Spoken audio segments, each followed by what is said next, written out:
Hey all welcome back to vlogs by Abhi. இந்த வீடியோவில் நம்ம என்ன பார்க்க போகிறோம்னா tips for saving goals for middle class தான் பார்க்க போகிறோம்.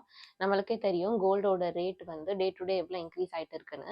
ஸோ நம்ம மிடில் கிளாஸாக இருந்துட்டு அதை எப்படிலாம் சேவ் பண்ணலாம் அப்படின்ற டிப்ஸ் தான் இன்னைக்கு இந்த வீடியோவில் பார்க்க போகிறோம்.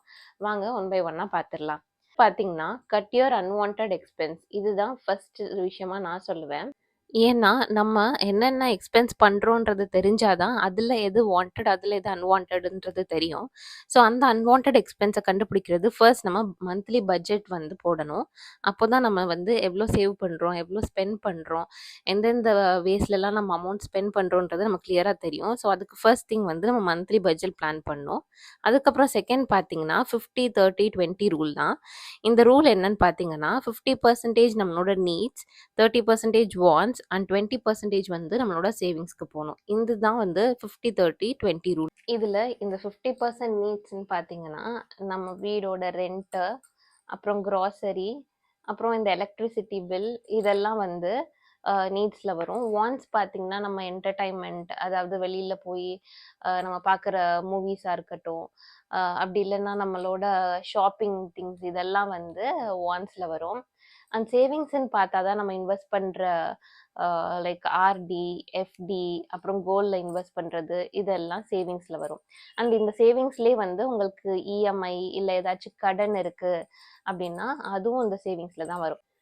ஸோ இதான் நான் சொன்ன ஃபர்ஸ்ட் பாயிண்ட். இதில் அடுத்து செகண்ட் பாயிண்ட் பார்த்தீங்கன்னா plan wisely according to your family situation. இது எதுக்கு நான் சொல்கிறேன்னா, இப்போ சப்போஸ் வந்து உங்களுக்கு வந்து ஒரு பொன் குழந்தை இருக்கலாம், உங்களுக்கு இன்னும் ஒரு 2 to 3 இயர்ஸில் மேரேஜ் பண்ணுற ஐடியா இருக்கலாம். அப்படிலாம் நீங்கள் பிளான் பண்ணுறீங்கன்னா நீங்கள் வந்து பெஸ்ட்டு வந்து கோல்டு ஜுவல்லரியில் இன்வெஸ்ட் பண்ணுறது தான். அப்படி இல்லை இப்போதைக்கு எனக்கு அந்த மாதிரி எந்த பிளானும் இல்லை அப்படின்னா நீங்கள் வந்து கோல்டு காயினாக இன்வெஸ்ட் பண்ணலாம்.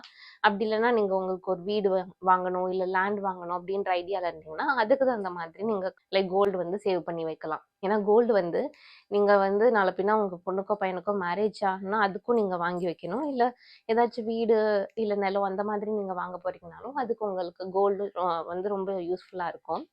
ஸோ இதான் என்னோட செகண்ட் டிப். ஸோ இது பார்த்தீங்கன்னா நீங்கள் கோல்டு ஜுவல்லாக வாங்கி வைக்கிறதுக்கு, கோல்டு காயினை வாங்கி வைக்கிறதுக்குலாம் நிறைய சிட்டு வந்து இப்போ வந்து கோல்டு ஷாப்லேயும் ஸ்கீம்ஸ் இருக்குது. நான் சொன்ன மாதிரி இப்போ கோல்டு காயின், கோல்டு ஜுவல்லாம் நீங்கள் வாங்கணும் அப்படின்னா அதுக்கு இப்போ வந்து எல்லா ஜுவல் ஷாப்லையும் வந்து அவங்க வந்து ஸ்கீம்ஸ் வச்சுருக்காங்க. அது மட்டும் இல்லை, இப்போ விஜி கோல்ட்லையும் இன்வெஸ்ட் பண்ணலாம். அண்ட் இதுலேயே அடுத்து தேர்டு பார்த்தீங்கன்னா வேஸ் டு சேவ் மணி, அதாவது என்னென்ன வேஸ்லாம் நீங்கள் வந்து மணி சேவ் பண்ணலாம் அப்படின்றது பார்த்தீங்கன்னா இன் க்ராசரி, அதாவது நீங்கள் மந்த்லி க்ராசரி வாங்குவீங்களா, அதில் நீங்கள் எவ்வளோ மிச்சப்படுத்த முடியுமோ மிச்சப்படுத்தலாம். அதாவது எது தேவை அப்படின்றது ஃபஸ்ட்டே நம்ம லிஸ்ட் போட்டு வச்சு அதுக்கு தகுந்த மாதிரி வாங்கணும்னா அதில் நீங்கள் அமௌண்ட் சேவ் பண்ணலாம். மந்த்லி பட்ஜெட் போடுறது மூலியமாக உங்களுக்கு தெரியும் நீங்கள் என்னென்ன வேசஸ்லாம் ஸ்பெண்ட் பண்ணுறீங்கன்றது. அப்புறம் என்டர்டைன்மெண்ட், ஷாப்பிங், இதெல்லாம் தேவையான்னு பார்த்துட்டு அதுக்கு தகுந்த மாதிரி நீங்கள் ஸ்பெண்ட் பண்ணலாம். ஸோ இதுலலாம் உங்களுக்கு மணி சேவ் ஆகும்.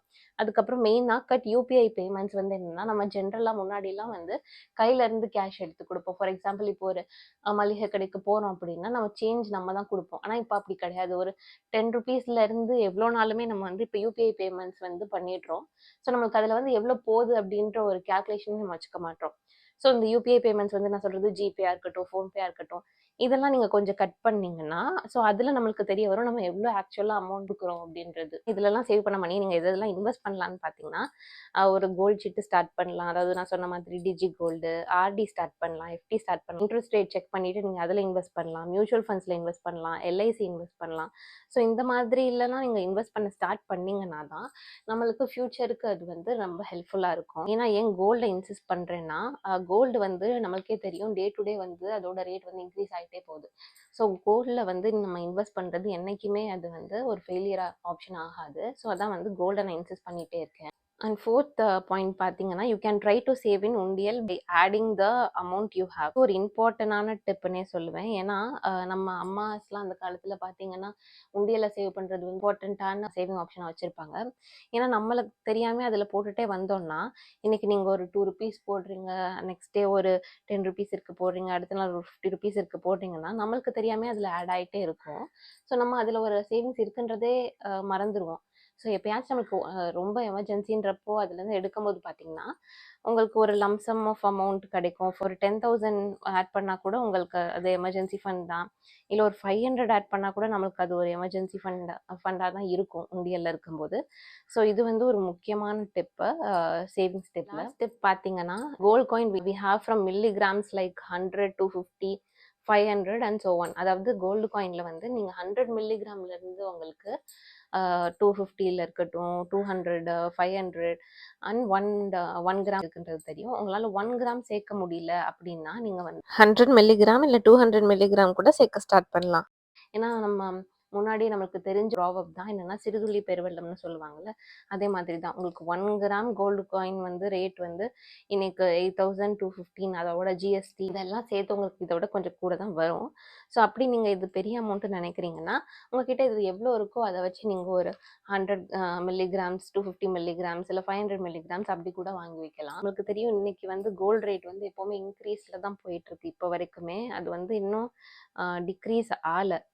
ஸோ வந்து அதனால எந்தெந்த வேஸ்லலாம் நம்ம வந்து கோல்டு காயினாவோ இல்லை கோல்டு ஜுவல்லாவோ நம்ம சேர்க்க முடியுமோ அதில் வந்து நம்ம வந்து சேவிங்ஸ் பண்ணணும். ஸோ அதுக்கான இந்த டிப்ஸ் தான் நம்ம பார்த்தோம். இந்த மாதிரி சில சேவிங் டிப்ஸ் யூஸ் பண்ணி தான் நான் ஃபஸ்ட்டு என்னோட கோல்டு காயினை தங்கமயிலில் பர்ச்சேஸ் பண்ணேன். அந்த டிஜிகோல்டு ஆப் மூலியமாக தான் விட்டு போட்டு இந்த 2 கிராம் கோல்டு காயின் பர்ச்சேஸ் பண்ணேன். இது வந்து லக்ஷ்மி படம் போட்டது. இந்த மாதிரி நீங்களும் சேவிங்ஸ் பண்ணி கோல்டு காயினும் கோல்டு ஜுவல்லும் பர்ச்சேஸ் பண்ணணும்னா சேவிங் டிப்ஸ் ஃபாலோ பண்ணிக்கோங்க. ஸோ நான் எப்படி கோல்டு சிட்டு ஸ்டார்ட் பண்ணேன், டிஜிகோல்டில் என்னென்ன பெனிஃபிட்ஸ் இருக்குது, அப்புறம் வேறு என்ன ஷாப்ஸ்லலாம் வந்து ஸ்கீம்ஸ் நல்லா இருக்குன்றதெல்லாம் வந்து நான் நெக்ஸ்ட் வீடியோஸில் உங்களுக்கு அப்டேட் பண்ணுறேன். சேவிங்ஸ் ரிலேட்டடாக வேறு எதுவும் உங்களுக்கு டிப்ஸ் வேணும்னாலும் கீழே கமெண்ட் செக்ஷனில் கமெண்ட் பண்ணிக்கோங்க.